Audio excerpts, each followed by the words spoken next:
Au fait, on s'est rendu compte avec mes associés il y a quelques années qu'investir dans des montres, dans du vin, dans des spiritueux, dans des automobiles, c'était plus rentable que d'investir sur les marchés financiers. Et que les grandes fortunes, au fait, le faisaient depuis des années. La démocratisation de tout ça, l'accès à l'information, le fait qu'on ait de plus en plus également de millionnaires dans le monde, et donc du coup, c'est quand même des marqueurs sociaux, ces objets-là. Je vais te donner quelques chiffres. Les grandes fortunes investissent 20% de leur patrimoine dans les actifs de collection. Je voulais te demander là, ce qu'il en est pour les grandes fortunes et les family office. C'est ça. Au fait, les grandes fortunes, c'est 20% de leur patrimoine qui est investi en actifs de collection. Il y a une phrase que j'aime bien qui est le meilleur moment pour faire un placement, c'était hier. Le deuxième meilleur moment, c'est aujourd'hui. Bonjour Hugo.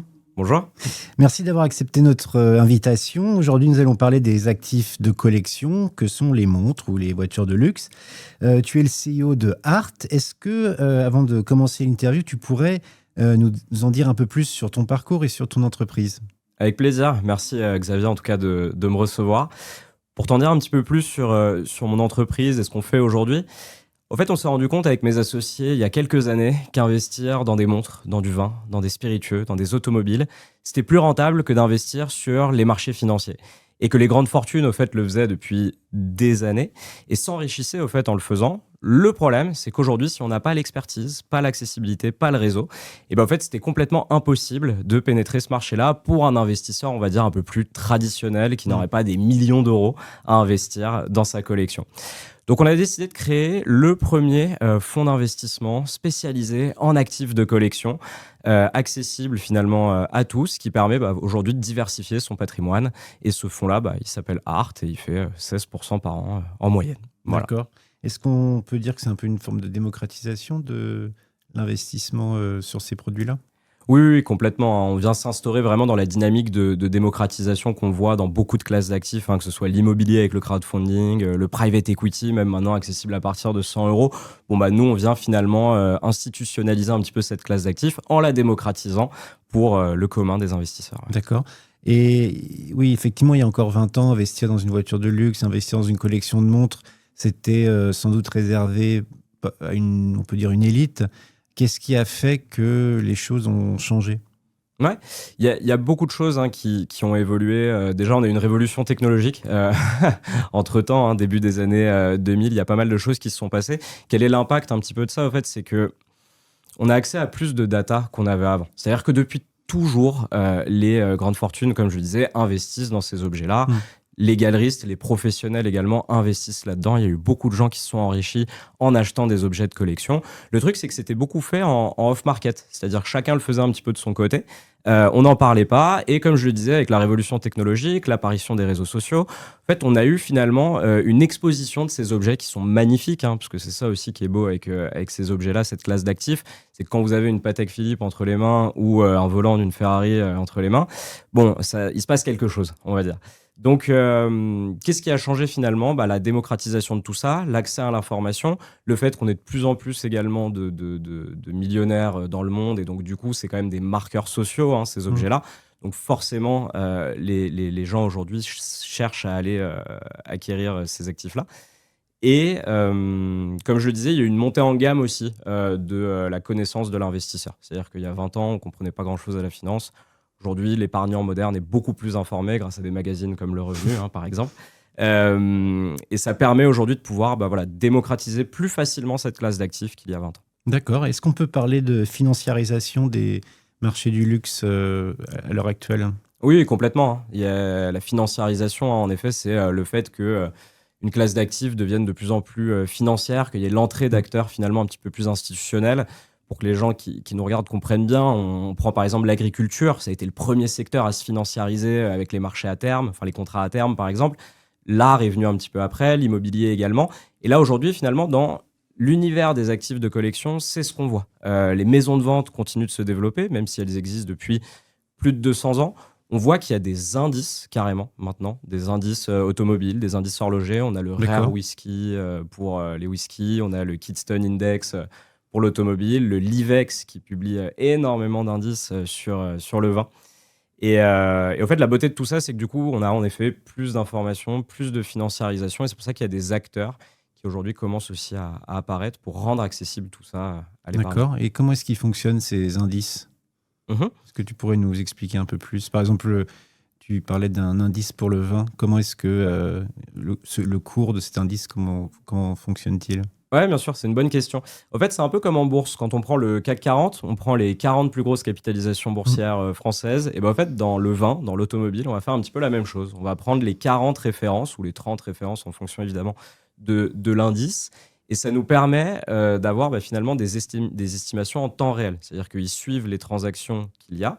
Et là, on ouvre un nouveau chapitre. Dans l'univers de la collection, on a les transactions off-market, les transactions qui, elles, se font plus du coup de manière officielle aussi, avec des marchands, avec des distributeurs, etc.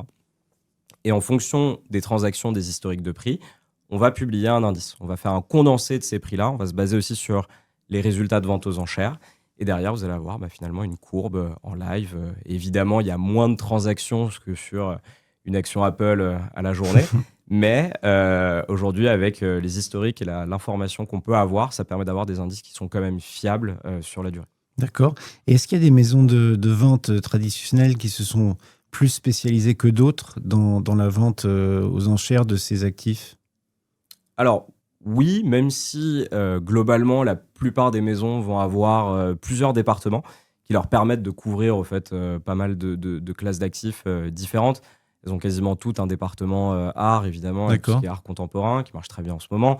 Elles ont toutes un département automobile, parce que l'automobile, évidemment, avec le secteur des hypercars, marche également très très bien. Mm. Donc voilà, il y a des maisons un petit peu plus spécialisées, d'autres plus généralistes, on va dire, mais globalement, le but d'une maison de vente, c'est d'aller finalement chercher plein de marchés différents et de classes d'actifs différentes pour aussi pouvoir faire plus de transactions. C'est comme ça que fonctionne leur business. D'accord. Mais si je veux par exemple acheter une McLaren d'Ayrton Senna, Mhm. il faut que j'aille chez qui?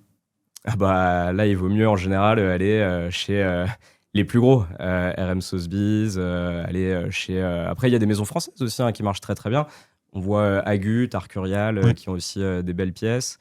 Il y a pas mal de maisons qui émergent finalement, et on a eu le salon Rétromobile en janvier, Ouais.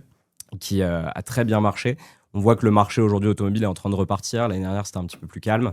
Là, on voit qu'il y a des nouveaux records établis sur, encore une fois, de l'exceptionnel, pour le coup. Donc j'imagine que le développement des transactions autour de ces actifs a dû profiter à ces maisons de vente au cours de ces dernières années. Oui, bien sûr. Il y a eu une montée en gamme, évidemment, des acheteurs. Il y a toujours eu les acheteurs, évidemment, fortunés qui venaient. Parce qu'il faut savoir qu'en fait, il y a des modèles de voitures, des modèles de montres qui sont uniques. Je vous prends la Rolex Daytona de Paul Newman, Oui. qui a été vendue 17 millions. Il n'y en a qu'une. Et il n'y en aura pas deux. Parce qu'il n'en a porté qu'une, finalement, dans sa vie. Donc, Et puis elle est gravée derrière, non, il me semble. ouais, exact. Mm. Elle est gravée derrière, ce qui apporte toute la superbe aussi de cet objet-là. Et ça, c'est vraiment un critère qui est hyper important lorsqu'on cherche à réaliser des acquisitions dans l'univers du marché de collection. Il faut aller évidemment sur de la rareté. C'est un premier critère, même si tout ce qui est rare n'est pas forcément ce qui va coter. Mais en tout cas, c'est un premier critère important. Et ensuite, ça va être l'histoire. Ça va être la base Bah oui. également de collectionneurs, la communauté. Et la Daytona, Xavier, la quantité de gens qui rêvent d'avoir une Exact. Daytona parce qu'on adore le sport automobile, il y en a vraiment à l'appel, quoi. Tout à fait. Ok, alors, est-ce que cette évolution, elle est propre à ce secteur ou c'est un mouvement qui touche l'ensemble des actifs tangibles? Alors, ça touche absolument tous les actifs tangibles. D'accord. De Picasso à Pikachu, qui a fêté ses 30 ans le mois dernier. En fait, il faut savoir que ça date pas d'hier, hein. Déjà, 19e siècle, on a l'art, enfin mi-19e, on a Ouais. l'art qui commence à exploser un petit peu. Les maisons de vente, comme je le disais, Christie's a été fondée en 1766, donc ça commence à faire un moment aussi. Donc, il y a toujours eu, au fait, cette notion un petit peu financière liée aux actifs de collection. Pour la petite anecdote, même les cartes qui font beaucoup parler d'elles en ce moment, les premières cartes de baseball, qui étaient les premières cartes collectionnables, Oui, ça c'est fin du 19e siècle. ouais, c'est littéralement fin 19e, dans les années 80, donc 1880, par là, 1886. C'était les marques de tabac qui distribuaient au fait des Ouais. cartes de baseball dans les paquets de cigarettes. Alors pendant quelques années, il se passe pas grand-chose, mais dans les années 80, donc 1980, là plutôt 20e, il y a eu une explosion au fait de la demande là-dessus. Il y a eu beaucoup de collectionneurs pour arriver jusqu'en 2021 à avoir au fait une carte de baseball vendue plus de 5 millions de dollars d'un ancien joueur des Yankees. Donc D'accord. clairement, voilà, tous les domaines sont touchés. Comme je le disais, évidemment, l'automobile, hein, on aime beaucoup acheter ce qui nous a fait rêver quand on était plus jeune. Donc, on voit que beaucoup de modèles des années Ouais, 90, exact. Ouais. 2000 sont en train de reprendre énormément de cotes parce qu'aujourd'hui, les gens qui ont du pouvoir d'achat, c'est aussi ceux qui avaient 15 ans, 20 ans, il y a 20 ans. Donc, voilà aussi un mécanisme qui fait que globalement, tous les marchés sont concernés. Et je pense qu'il y en aura encore beaucoup d'autres, hein, que ce soit la maroquinerie, que ce soit le vin, en effet, les spiritueux et les montres. D'accord, mais par exemple, est-ce que l'explosion des prix et des cotes pour, Mhm. disons, les cartes, est-ce que ça date de 2000, enfin, des 5 ou 10 dernières années, ou est-ce que déjà dans les années 80, il y avait des cartes de baseball qui se vendaient plusieurs millions de dollars? Alors, c'était déjà un marché, hein, en effet, il y avait déjà des collectionneurs qui faisaient pas mal de transactions, hein, qui faisaient des transactions en effet en off-market dont on n'entendait pas parler, ou même des transactions finalement officielles via des maisons de vente. C'était pas en millions de dollars, D'accord. en effet. Le record, il a vraiment été battu il y a quelques années. Mais ça, encore une fois, c'est lié aussi, en effet, à la montée en gamme des acheteurs, des collectionneurs. Il faut quand même savoir qu'en France, on a un Français sur deux qui est collectionneur, donc ça nous touche tous. On a un rapport aussi à la propriété. On aime collectionner, on aime avoir. Et en effet, on a une vraie accélération là, ces dernières années. Beaucoup je pense, d'auditeurs du revenu aiment l'horlogerie. Ils savent Ouais. très bien qu'en 2022, il y a eu un gros pic, puis un assainissement aussi du marché. Là, c'est en train de repartir tranquillement. Mais globalement, oui, on est sur une tendance qui est montante et qui s'accélère beaucoup sur les dernières années. Mais il me semble que le Covid a joué un certain rôle parce que pendant le confinement, évidemment, les gens ne pouvaient pas forcément aller dans des ventes aux enchères, enfin des maisons Mhm. de vente pour voir des objets, etc. Donc ils les ont regardés, ils sont allés voir des objets de collection sur Internet et j'imagine que ça a pu aider au développement de ce marché.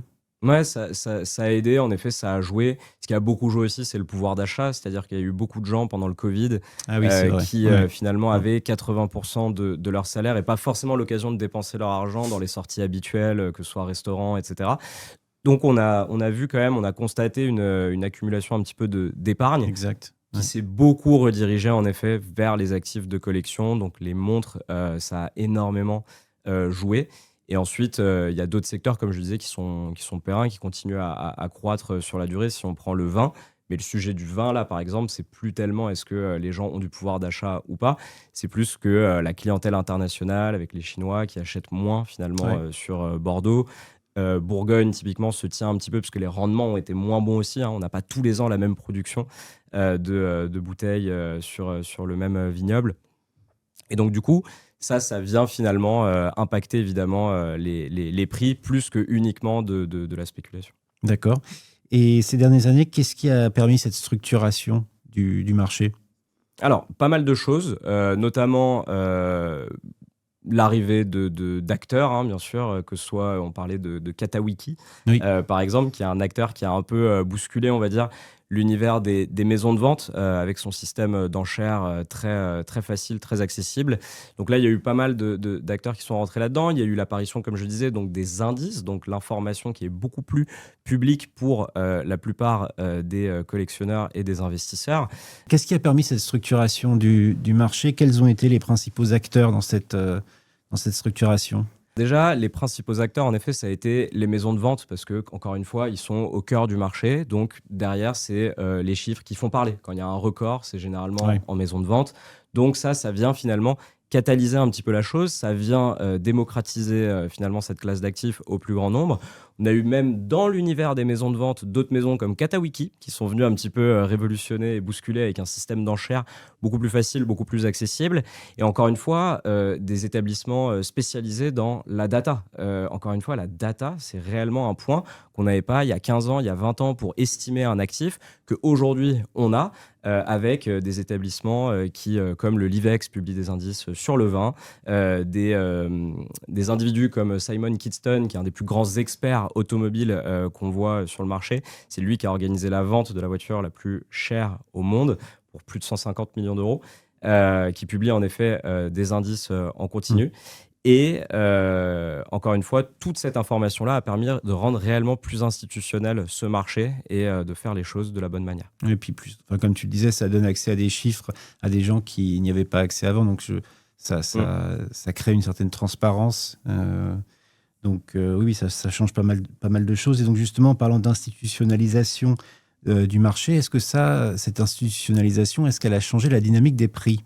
Alors oui, en effet, ça rejoint un petit peu la question que tu me posais tout à l'heure. En effet, les prix s'accélèrent, hein, quand même. On voit qu'il y a de plus en plus de records. C'est pas uniquement lié au fait qu'il y ait de plus en plus de gens fortunés, hein. C'est lié aussi, voilà, à cette institutionnalisation qui, finalement, rend le marché plus accessible. On voit que les prix bougent. On voit même un peu de spéculation, même, hein, finalement, comme dans toute classe d'actifs, hein. Aujourd'hui, il faut pas être aveugle. Il y a de la spéculation dans beaucoup de classes d'actifs. Ça, c'est quelque chose qui plaît un peu moins, évidemment, aux collectionneurs qui étaient habitués depuis des décennies et des décennies à avoir leurs montres facilement en boutique, à avoir leurs Oui. allocations. Alors bon, ceux qui les avaient déjà les ont toujours en Bourgogne, par exemple, mais voilà, ça bouge pas mal là-dessus et ça rend ce marché-là plus complexe Mm. également. Même s'il y a plus d'informations, on est sur un marché où voilà, il y a de plus en plus d'enjeux aussi à ne pas se tromper et à faire attention avant chaque acquisition. D'accord. Et puis j'imagine que certains collectionneurs sont peut-être un peu déçus de voir l'arrivée de personnes qui finalement sont pas de vrais collectionneurs, entre guillemets, qui connaissent pas forcément très bien les objets et Mm. qui viennent sur ce marché simplement parce que quelqu'un leur a dit qu'il fallait qu'il ait telle ou telle bouteille, tel ou tel vin pour, en tant que comme un actif comme un autre, comme de la même façon qu'il aurait des lingots d'or, bah, il va avoir une belle collection de montres. Complètement, hein, et c'est sûr que ça, c'est une des premières frustrations, parce que tout collectionneur est amoureux de sa marque, hein, Bah oui. finalement, ou de ses objets, et donc se renseigne, se cultive, connaît l'histoire, et pour lui, c'est réellement son plaisir. Nous, on est convaincus, en tout cas chez Art, qu'il faut vivre avec tout le monde. On organise typiquement des événements où on rend aussi accessible l'artisanat de ces marchés-là. Donc ça passe par des dégustations, ça passe par des visites d'ateliers horlogers, ça D'accord. passe par aller à des salons, et au fait, nous, ce qu'on constate, c'est que finalement, une fois qu'on a nos investisseurs collectionneurs et nos investisseurs peut-être moins initiés, moins collectionneurs qui se rencontrent, au fait, ça se passe très bien dans la D'accord. finalité. Donc, Ok. clairement, c'est aujourd'hui un facteur, je pense, qui ira dans le bon sens, c'est de rendre l'information publique et de rendre l'expérience publique à tous. Et justement, là, j'évoquais le cas de l'or, donc un actif, un placement traditionnel qui existe depuis fort longtemps. Comment est-ce que toi, tu situes ces nouveaux marchés des objets de collection par rapport au marché traditionnel, c'est-à-dire les actions, donc la bourse, l'immobilier, l'or, l'argent, etc., etc. Comment est-ce que toi, tu vois les choses? Alors en fait, moi je vois les choses de manière assez simple, c'est que les objets de collection existent depuis des années et des années, donc en fait on est tous quand même un petit peu familiers avec ces objets-là. Je pense que si Ouais. vous prononcez Ferrari dans une pièce, à mon avis tout le monde saura qu'on parle d'une marque de voiture. Euh, et de l'autre côté, il y a des classes d'actifs également très anciennes, comme l'immobilier, tu parlais de l'or juste avant en matière première, qui se sont déjà institutionnalisés, se sont déjà démocratisés. Donc en fait, ce qu'on voit dans les patrimoines, notamment de l'investisseur un petit peu plus moderne, c'est qu'on voit beaucoup d'immobilier, on voit un petit peu de bourse, parce que les Français commencent à s'y mettre, et Oui, c'est ça c'est important, vrai. et il faut s'y mettre, c'est hyper important. Quand je dis bourse, c'est évidemment autre chose que uniquement du fonds en euros, hein, c'est aller chercher des thématiques. Et on verra assez peu d'objets de collection, parce que déjà, il y a quand même une barrière à l'entrée, il y a assez peu d'entreprises qui le font, nous on est quand même parmi les premiers à le faire en France. Mais pour autant, lorsqu'on vulgarise, lorsqu'on explique, lorsqu'on discute avec finalement les investisseurs, on voit que ça a complètement sa place. Je vais te donner quelques chiffres. Les grandes fortunes investissent 20% de leur patrimoine dans Oui, les actifs de ce que je voulais collection. te demander, là, ce qu'il en est pour les grandes fortunes et les family office. C'est ça. Au fait, les grandes fortunes, c'est 20% de leur patrimoine qui est investi en Ah oui. actifs de collection. 37% des clients family office, banque privée à travers le monde considèrent que lorsqu'ils achètent une automobile, ils l'achètent certes pour leur plaisir, mais aussi pour faire un placement. 1 sur 2 pour l'horlogerie. Donc, au fait, on voit qu'il y a une popularité absolument énorme pour ces placements-là. C'est normal. Et au fait, ce qu'on constate, c'est que les meilleures allocations en général sont celles des grandes fortunes. Donc, nous, notre vision, elle est assez simple, c'est qu'aujourd'hui, il est intéressant pour un investisseur d'intégrer cette thématique dans son patrimoine. Et tu vois, je vais te raconter une anecdote. J'avais challengé des family office un petit peu l'année dernière, Ouais. parce que historiquement, les family office sont des professionnels incontestés de l'univers de l'investissement, mais parlent assez peu finalement d'actifs de collection avec leurs clients. Et c'est normal, c'est même pas que c'est tabou, c'est que c'est juste pas forcément quelque chose qui vient à l'esprit sur le moment. Donc j'avais posé la question à 6 family office qui faisaient une table ronde. Et il me disait, au fait, c'est le client qui vient à nous et on D'accord. voit si finalement ça l'intéresse ou pas et si on doit le mettre en relation avec des professionnels. Et bah, tu vois, rien qu'en un an, et ça fait plaisir à voir, la preuve que les family office s'adaptent énormément, ça a complètement bougé. Il y a plein de partenariats aujourd'hui avec des family office pour justement rendre accessible au fait cette classe d'actifs D'accord. à leurs clients qui certes en effet sont des gens qui vont avoir des moyens, mais quand je dis family office, je pense aussi à des cabinets de gestion privée qui Hmm. vont travailler peut-être une clientèle moins fortunée, mais qui a tout autant les mêmes enjeux sur le long terme en termes d'objectifs de vie. D'accord. Et dans ce milieu-là, est-ce que tu as vu des préférences pour certains types d'objets, plutôt les tableaux, les voitures, les montres, les spiritueux? Ou alors c'est réparti à peu près de façon équivalente? Qu'est-ce que tu as pu constater, toi? Ça dépend du client, en fait. Il y a des investisseurs qui vont être absolument fans incontestés d'horlogerie. Il y en a qui vont être fans de vin, d'autres d'art. Ce qui est intéressant quand même, c'est que souvent, il y en a plusieurs. C'est-à-dire que quand on aime une classe d'actifs, enfin une typologie d'objets de collection, généralement, on va en aimer une deuxième aussi. Mais encore une fois, c'est très variable. C'est très, très variable en fonction de la personne qu'on a en face de nous. Parce que c'est des objets aussi qui, en effet, au-delà d'être des marqueurs sociaux, c'est des expériences. C'est-à-dire que quand vous allez pour la première fois avec une Ferrari sur circuit, vous en souvenez. Oui. Et donc forcément, bah, on développe derrière un affect absolument énorme. Et typiquement, nous, chez Art, on est le meilleur exemple de cette réponse. On adore tous les objets dans lesquels on investit. On est passionné évidemment par ça, avant que ce soit bien sûr notre métier. D'accord. Ben justement, ça m'amène à une question que je voulais Ouais. te poser. Si par exemple j'ai une Ferrari 250 GTO, Ouais. est-ce que tu me recommandes d'aller faire des tours sur circuit, ou tu vas plutôt me dire non, c'est pas une super idée parce que si si t'as un accident, bah, tu risques de perdre beaucoup de valeur. Qu'est-ce que tu recommandes, toi Ouais. qu'est-ce que tu recommanderais à quelqu'un qui serait en possession d'une telle voiture, ou même d'une montre, parce que Bien sûr. Bien sûr, bien sûr. Bah déjà, Xavier, félicitations pour ta 250 GTO. Franchement, tu vas beaucoup t'amuser avec. Alors, il y a une idée reçue tout de même avec les voitures de collection, comme quoi qu'il faudrait jamais les faire rouler et les laisser au garage. Pas vraiment. C'est-à-dire que au-delà de l'exemple unique de la 250 GTO, une voiture globalement, il faut l'entretenir et l'entretenir, c'est aussi la faire rouler de temps en temps. L'idée, c'est une fois par mois qu'elle aille quand même faire un petit tour, ne serait-ce que pour entretenir le moteur, les consommables qu'il y a derrière. Et ça permet de faire en sorte que bah, finalement, ma voiture, dans 10 ans, si je veux la revendre, bah, elle roule encore. Parce que si tu laisses une voiture au garage pendant 10 ans, 15 ans, 20 ans, ça peut être compliqué de la remettre en état. Donc, prendre soin de sa voiture, c'est également s'en servir. Aller sur circuit Ouais, parce qu'en plus, aller battre. il y a des belles enfin, des beaux rassemblements comme Le Mans C'est Classique, ça. ou même le Grand Prix historique de Monaco, si vous avez la chance d'avoir une Formule 1 des années 60, Ouais, 70, 80. Mais bon, c'est pas pour tous les collectionneurs, mais il y a quand même de beaux Goodwood, enfin, il y a quand même beaucoup de clairement. possibilités assez chouettes. Clairement, ce genre d'événement, c'est des rassemblements absolument exceptionnels où on entend les moteurs qui chantent Mm. toute la journée. Et c'est un réel plaisir. Et oui, en effet, c'est bien la preuve qu'il faut quand même voilà, faire rouler évidemment ces voitures.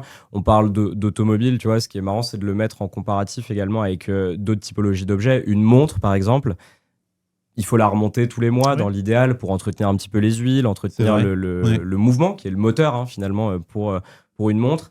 Et ensuite, tu as carrément des objets qui vont avoir une autre typologie encore, d'autres enjeux. Tu prends le vin, il faut préserver le contenant et le contenu. Mm. Donc si tu n'as pas des caves avec des taux d'humidité contrôlés, au bout d'un moment, ton étiquette va soit pourrir parce qu'elle est trop humide, soit trop séchée. Et finalement, c'est pas bon non plus pour le vin qui est à l'intérieur. Et c'est comme ça que parfois, tu te retrouves avec des vins qui ont mal vieilli et qui tournent un petit peu mal. Donc voilà, il y a un réel enjeu aujourd'hui de prendre soin évidemment de ce patrimoine-là. Et nous, c'est pour ça qu'on bichonne évidemment les actifs qu'on achète. Mais justement, est-ce que c'est pas un peu un frein aussi pour certains investisseurs? Parce que, encore une fois, je reprends l'exemple des lingots d'or. Là, vous les mettez quelque part, vous n'avez pas besoin de les nettoyer, vous n'avez pas besoin de les Ouais, réparer. Tandis que, voilà, comme tu viens de l'expliquer, les voitures, les montres, les bouteilles de vin, ça demande un minimum d'entretien. Alors certes, si vous avez beaucoup d'argent, vous pouvez payer d'autres personnes pour vous en occuper, mais malgré tout, ça rentre dans une organisation. Ça rajoute en quelque sorte une couche à la façon dont vous gérez votre patrimoine. Qu'est-ce que toi, quand tu rencontres des gens qui se disent, ah, j'aimerais bien investir dans une ouais. voiture, mais bon, ça va me rajouter rajouter des contraintes. Qu'est-ce que tu leur dis pour les convaincre de l'inverse? Au fait, pour moi, je distingue vraiment deux choses. Ton achat plaisir, où réellement, là, tu sais que ça peut te coûter un petit peu d'argent, mais l'idée, c'est de bien sélectionner ton actif, de bien le négocier également, parce que les gens l'oublient, hein. La première performance que tu fais, c'est à l'acquisition. Et là, auquel cas, même en l'utilisant, même en ayant une couche finalement d'entretien et de frais, ça peut s'amortir. Au fait, même ça va s'amortir si tu as réuni ces critères-là, un historique limpide, une bonne négociation, le bon actif. Donc là-dessus, c'est vraiment pour ton plaisir. Donc l'idée, voilà, c'est en effet de faire toute cette démarche-là. Ensuite, il y a ceux qui me disent, je veux juste faire de la performance en décorrélant mon patrimoine. Et il y en a beaucoup qui aujourd'hui sont à la recherche de nouvelles classes d'actifs parce qu'ils ont déjà fait de l'immobilier. Ils ont déjà fait du private equity, ils ont déjà fait de la bourse. Bon, ils doivent trouver des nouvelles solutions, c'est un véritable enjeu. Et là, auquel cas, j'ai plutôt recommandé de travailler avec des professionnels qui vont avoir en effet cette approche institutionnelle comme nous, on a chez Art. Parce qu'en fait, nous, notre couche de frais aujourd'hui, elle est maîtrisée. On a un réseau d'experts, que ce soit marchands, garagistes, que ce soit finalement des professionnels au fait, du métier avec lesquels on a pu optimiser cette partie stockage. Et du coup, on ne bénéficie aujourd'hui principalement que de la performance de la classe d'actifs parce qu'elle amortit complètement les frais de stockage et d'entretien à long terme. Donc voilà réellement ma vision aujourd'hui sur quelqu'un qui viendrait me poser cette question. Ok. Et je voulais revenir sur la question des fonds d'investissement spécialisés. Oui. Donc ça, encore une fois, c'est quelque chose d'assez récent. Et bon, à mon avis, ta réponse, elle va être en lien avec ce que tu nous as dit un peu plus tôt. Mais pourquoi ce développement maintenant de ces fonds d'investissement et pas il y a 10 ans ou 20 ans Alors, qu'est-ce que tu peux nous en dire? Alors, il faut vraiment comprendre que pour aujourd'hui créer un fonds d'investissement dans les actifs de collection, il faut qu'il y ait deux mondes qui se rencontrent. Celui de la finance et celui de l'univers des actifs de collection. Okay. Qui sont deux mondes qui ne fonctionnent pas forcément de la même façon. Et donc déjà, ça, c'est un véritable enjeu. C'est-à-dire que historiquement, être capable d'être professionnel, évidemment, de la finance et également du marché des actifs de collection, ça n'a pas été quelque chose qui a été très évident pour les précédents acteurs. Et donc, il fallait, comme je disais aussi, plus d'accès à l'information. C'est-à-dire qu'il y a 15 ans, 20 ans, si tu voulais monter un fonds d'investissement uniquement dans le vin ou dans l'horlogerie et que tu n'as pas d'indice, que tu n'as pas d'historique de transaction, que tu as finalement peu d'informations, c'est compliqué de faire ta valeur liquidative. C'est compliqué de finalement publier ta performance de manière fiable, précise. Aujourd'hui, on peut. Et on peut pas forcément depuis 10 ans, 15 ans, 20 ans. On peut depuis quelques années parce que, comme je le disais, il y a des acteurs qui sont apparus et qui ont institutionnalisé tout ça. Donc ça, c'est un premier critère. Un autre critère, c'est également le fait que, encore une fois, le réglementaire aujourd'hui vise tout de même à s'assouplir et tend à favoriser les nouvelles classes d'actifs. L'agrément PSP, financement participatif de l'AMF ou même la tokenisation qu'on peut voir avec la crypto-monnaie, tout ça, c'est des nouveaux schémas qui permettent aujourd'hui de financer des nouvelles classes d'actifs qui ne l'étaient pas forcément avant. Et donc ça a beaucoup contribué également et je pense que ça va continuer dans le bon sens. D'accord, ok. Et je pense que après, suite à toutes ces questions, il y a une question finale que, à mon avis, pas mal de gens vont se poser. Est-ce que si j'arrive maintenant sur ce marché en tant qu'investisseur, est-ce que c'est un peu tard ou est-ce que c'est encore le bon moment ou voilà, est-ce que c'est trop tard ou est-ce que c'est le bon moment? Il y a une phrase que j'aime bien qui est le meilleur moment pour faire un placement, c'était hier. Le deuxième meilleur moment, c'est aujourd'hui. Je pense que tu l'as déjà entendu pas mal de fois sur ce podcast. Au fait, cette phrase, elle dit une chose qui est simple, c'est que ton point d'entrée, évidemment, peut être déterminant de ta performance à court terme, mais à long terme, on le voit avec des études, il vaut mieux avoir, au fait, démarré sa démarche d'investissement, quitte à faire 100% d'un coup, parce que ton DCA, finalement, qu'on fait beaucoup, de rentrer mensuellement, dans la finalité, si tu as des périodes de hausse, tu ne pourras pas les prendre en entier, tu vas les prendre progressivement. Et sur les marchés financiers, on sait qu'il y a plus de hausse que de baisse, même si les dernières années ont été un petit peu chahutées. On a eu des périodes entre 2010 et 2020 où on a eu quasiment que des années positives, à part 2018 et 2011, de voir si je ne m'abuse. Donc clairement, aujourd'hui, c'est un moment qui est intéressant. Pourquoi c'est un moment qui est intéressant? Pour revenir sur l'univers des actifs de collection, c'est que l'horlogerie a connu un pic en 2022 et aujourd'hui, c'est assaini. Moi, je ne parle pas de crise, parce que quand il y a eu un pic absolument énorme et qu'on revient à un niveau qui est correct, pour moi, c'est plus de l'assainissement. On est rebasculer sur une clientèle un peu plus collectionneur, des acheteurs qui aujourd'hui font un peu plus attention à ce qu'ils achètent. Et donc, c'est le bon moment aujourd'hui pour acheter des montres. Le vin connaît des tensions depuis 1 an et demi. On sait que les Chinois achètent moins, qu'ils sont en train de quitter un petit peu Bordeaux, donc c'est plus compliqué. On sait que, en effet, Bourgogne a toujours des références absolument exceptionnelles et clairement sont à des prix qu'on n'a jamais vus. On a même eu un phénomène où les prix primeurs, donc par exemple sur Bordeaux, étaient plus chers que les prix de seconde main. Peut-être pour vulgariser, quand tu veux acheter au fait des bouteilles chez Aubryon, Lafite, etc., tu achètes en primeur. Donc tu achètes 2 années à l'avance en moyenne et tu vas payer en général une décote. Historiquement, ça a toujours été comme ça. Parce qu'au fait, tu ne peux pas boire la bouteille que tu achètes parce que tu vas la recevoir que dans 2 ans.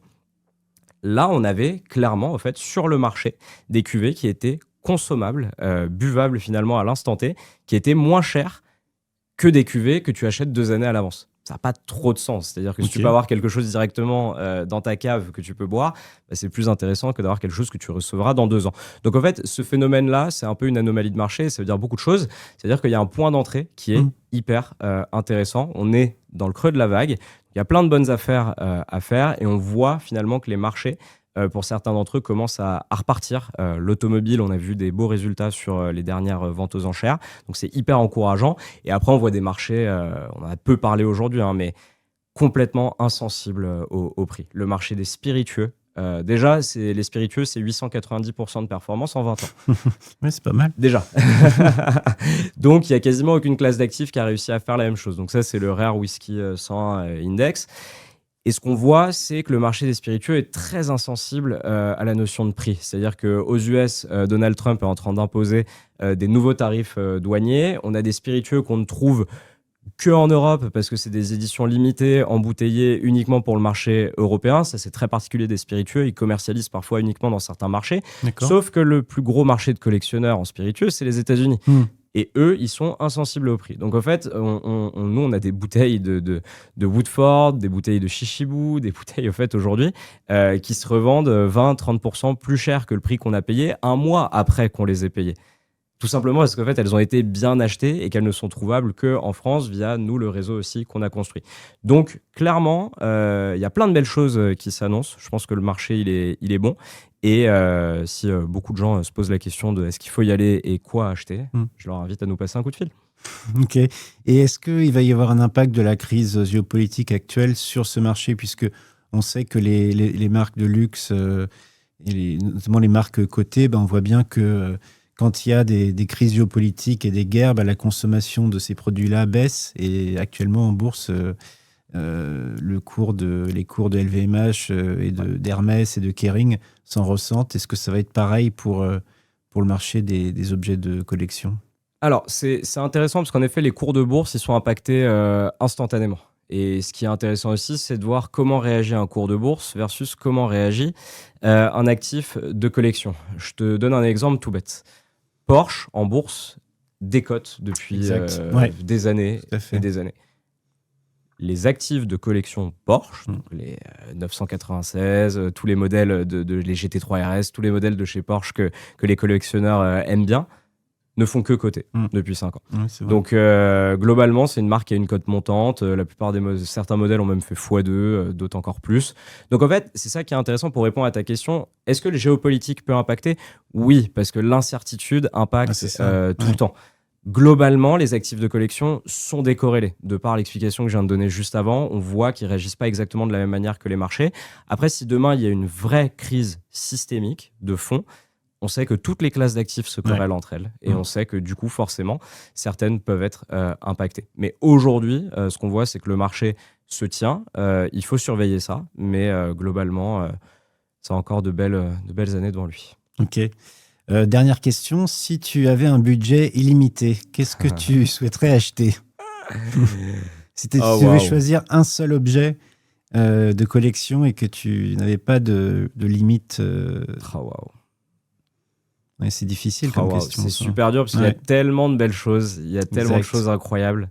Non, mais sinon, tu peux nous donner disons peut-être que les 5 objets que tu as vus récemment qui t'ont marqué. Bien sûr, bien sûr, bien sûr. Mais j'aime bien quand même ta question du budget Ouais. illimité parce qu'en fait, ce qu'on voit, c'est qu'il y a quand même pas mal de catégories. Typiquement, en automobile, une fois que tu as plus de 5 millions d'euros de budget, tu passes sur une nouvelle catégorie, même à partir de 1 million d'ailleurs. Donc, c'est intéressant parce que dans toutes les catégories, il y a de quoi se faire plaisir. Tu vois, en automobile, je pense que si j'avais le budget illimité, j'irais même pas forcément chercher quelque chose qui coûte une fortune. J'ai toujours voulu, moi, être propriétaire d'une AC Cobra. Donc, Ouais. en effet, c'est cher quand même, hein, on est Ouais. d'accord. Hein. Mais c'est vraiment un modèle que j'affectionne, qui m'a fait rêver tout petit. On en revient un petit peu aussi à ce que j'expliquais tout à l'heure, qui est la rotation générationnelle dans ce secteur. C'est-à-dire qu'en fait, les collectionneurs achètent ce qui les avait rêvé Mm. quand ils étaient enfants. Exact. Moi, Ouais. quand je regardais Turbo ou Automoto à la télé et que je voyais une rénovation entière d'AC Cobra et que je me disais, waouh, elle est vraiment magnifique. Mm. Je pense que si dans 10 ans, 15 ans, j'ai le budget, ce qui n'est pas encore le cas, ça peut être un modèle que j'achèterais. Donc voilà, par rapport au budget limité, ça serait ça. Et ensuite, si j'avais budget illimité sur, en effet, 5 ou 6 actifs, la Daytona de Paul Newman, Ouais. franchement, c'est exceptionnel. C'est un morceau d'histoire, c'est magnifique.